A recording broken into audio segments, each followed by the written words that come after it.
Hey guys, NASCAR Racing 57 here. Here we have a NASCAR DEX from the 2022 Wave 6. We have Harrison Burton's DEX Imaging Next Gen car. On the back you can get other cars from Wave 6. Let's get Harrison Burton out of the box. So here we have his sticker, DEX Imaging, the number 21, and his name.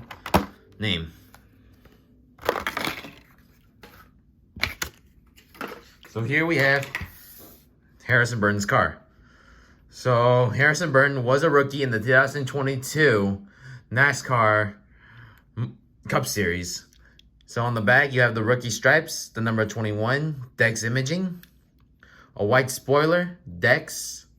So on the side the number is moved over, so we have a black with a red outline 21, DEX Imaging, along with the red triangular shape with the black line. The hood is red. The roof is red, while the hood is white with the DEX Imaging sign. The new Ford Mustang look for the next gen car. The headlights, DEX Imaging, and on the side is pretty much the same. Okay, you a 360 look at the car. And that'll conclude today's video for a short one. Well guys, thanks for watching this episode, and more episodes will come out soon. Thanks for watching, and please subscribe.